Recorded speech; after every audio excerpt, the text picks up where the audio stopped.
एक समय की बात है। एक शांत और सुंदर गांव था धनपुरा। वहां के लोग सीधे सादे, मेहनती और ईमानदार थे। लेकिन इस गांव में एक आदमी था जो बाकी सबसे अलग था, रामू। रामू एक छोटा सा होटल चलाता था जहां वो अपनी मशहूर रामू बिरयानी बनाता था। उसका होटल गांव के चौक पर था और रोज वहां भीड़ लगी रहती थी। रामू की बिरयानी की खुशबू दूर तक जाती थी, मुंह में पानी लाने वाली खुशबू।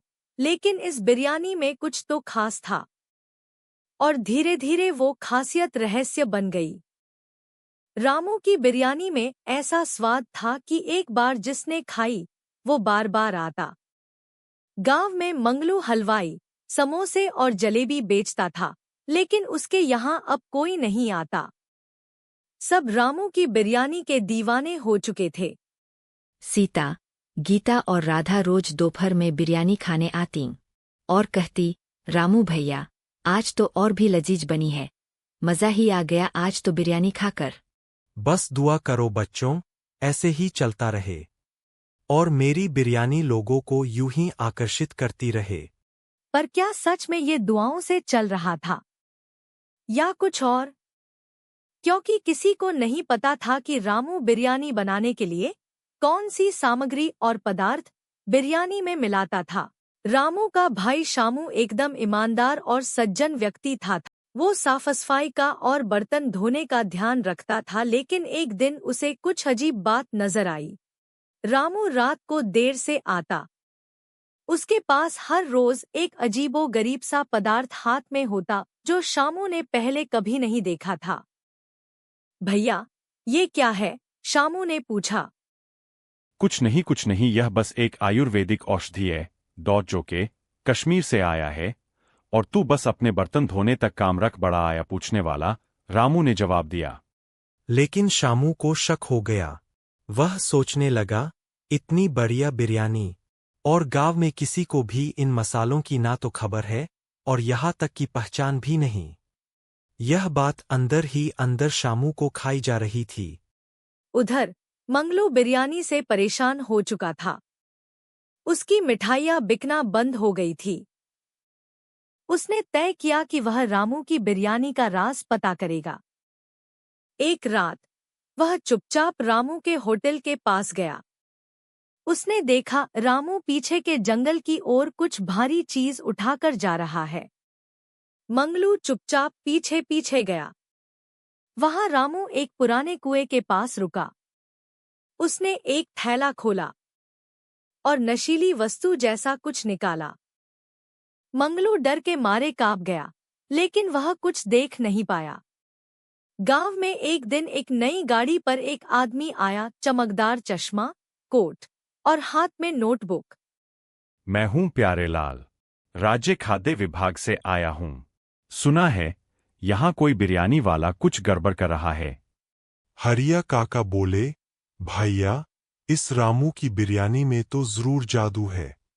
जरा देखो तो, पिछले महीने से गांव में कितनी साफ सफाई दिखाई दे रही है। वरना यहाँ तो झाड़ियों के खेत बन गए थे। जब से गांव वालों को रामू की बिरयानी की लत लगी है, उस दिन से सभी ना जाने क्यों इतना तत्पर हो जाते हैं कि कोई काम करवा लो ताकि हम रामू की बिरयानी खा सकें, फिर चाहे वह बच्चे, जवान या बूढ़े ही क्यों ना हो। सच में जादू है हमारे रामू के हाथ में तो। प्यारे लाल ने तुरंत शामू से दोस्ती की। शामू तो पहले से ही शक में था। प्यारे लाल और शामू ने एक रात होटल की तलाशी लेने की योजना बनाई। रात के अंधेरे में वे होटल पहुंचे और पीछे की तरफ जाकर तहखाना खोला।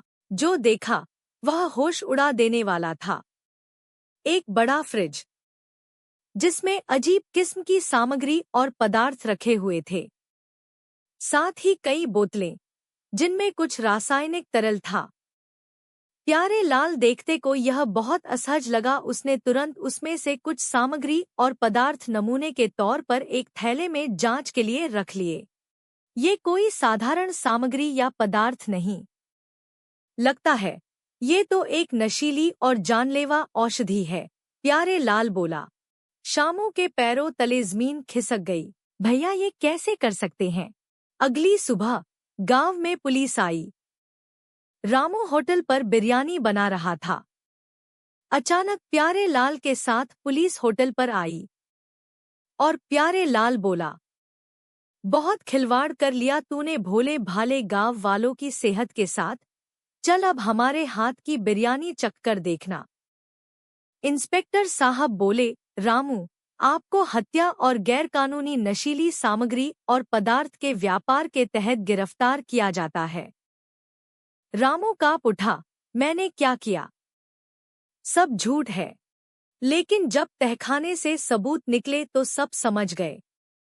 रामू अब समझ गया था कि उसका खेल खत्म हो चुका था। हरिया काका बोले, बेटा, जब लालच हद से बढ़ता है तो इंसान हैवान बन जाता है। अपने फायदे के लिए कभी किसी दूसरे का नुकसान या इस्तेमाल नहीं करना चाहिए। रामू को जेल भेज दिया गया।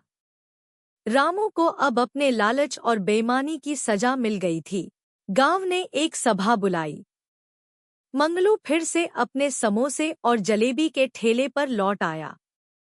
शामू ने नया ढाबा खोला, ईमानदारी की थाली, जिसमें सीता, गीता, राधा सब रोज खाना खाने आती। प्यारे लाल ने गांव छोड़ते हुए कहा, जहां शक हो वहां सवाल जरूरी है, और अगर कुछ भी गलत होता दिखे उसकी तुरंत शिकायत करो।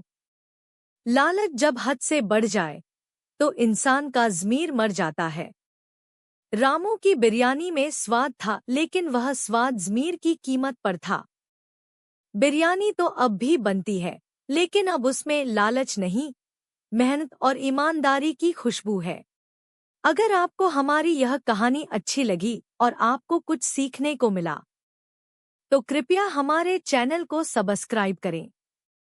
अगर आपके कोई सुझाव हो तो कृपया कमेंट बॉक्स में आपका इंतजार रहेगा। धन्यवाद।